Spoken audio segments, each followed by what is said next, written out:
Apo, nagimasan. Wow! Buhay na naman si paring Negs. Tayo pala'y gumagawa ng bahay. Bahay ng aking mga magulang. Pasensya na kayo mga pare ko kung ngayon lang ako nag-video. Kung kailang patapos na. Kasi hindi ko masango. Isa kasi ako sa nagtatrabaho dyan mga pare ko. Pasensya na kayo sa aking boses kasi inuubo ako at sinisipon mga pare ko. Bahay nga pala ng aking mga magulang yan mga pare ko. Kasi yung dating dingding yan mga pare ko, inaanay na kaya pinalitan na ng hollow block mga pare ko. Kasi po mga pare ko, may kunting tira naman sa pinagbintan ng baka mga pare ko. Kaya nilaan na lang sa bahay mga pare ko. Bale ang pinagawa nga pala dyan mga pare ko, yung 2 kwarto mga pare ko. Hindi man kagandahan, ang importante may masisilungan. Pero salamat sa Panginoon, tunay ngang napakabuti niya sa ginagawa niya sa aming mga buhay mga pare ko. Simpleng bahay lang to mga pare ko, pero dabis ang nakatira. Wow! Bali gabi na pala dyan mga pare ko, nang nakuha ko pang mag-video. Bagong ligo kasi, nabanglo ko naman. Pasensya na kayo mga pare ko, gusto nilang sumamang mga pamangkin ko. Makukulit Yung manok. Yung manok, guys! Yung baboy. Sagat ka!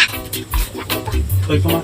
Nakainom nga pala ako ng kundi niyan mga pare ko, kaya ganyan ako. Taba. Taba ng baboy. Aking ulam ko ay ganito. Ang ulam ko ay manok. Ito din, ito na naman. Bango. Ganyan kay namin. Ang tayo mga galo. Tayo. Ito. Ito. Okay. Bye!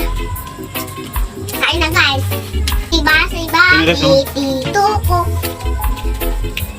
Kasi dito ko na mga guys. Tubuyan ko mo. Pasensya na kayo mga pare ko, kung ngayon lang ako nakapag-upload. Hindi kasi ako masyadong makapag-video nung ginagawa namin yung bahay. Shoutout nga pala kay paring Ninyo Pronda from Taiwan. At saka kay paring Wilson Braga from Novaliches. Shoutout sa inyo. Maraming salamat pala sa suporta nyo sa akin mga pare ko. Sana walang iwanan hanggang sa dulo mga pare ko. Ano dito oh? Kasi ba? Bus na daw. Kasi Bus na. Shoutout nga pala sa mga single dyan. Free ako. Wow! Kitaan nyo ba't ano ka sa ano kagagat. Wow! Sinita doon. Pero upan daw ko na natin. Oy, tulugan mo. Yun ay tinag. At dati tinagdalata. Nabartag na talaga. Hanggang dito na lang mga pare ko. Abangan nyo ang aking susunod na mga video mga pare ko. Salamat!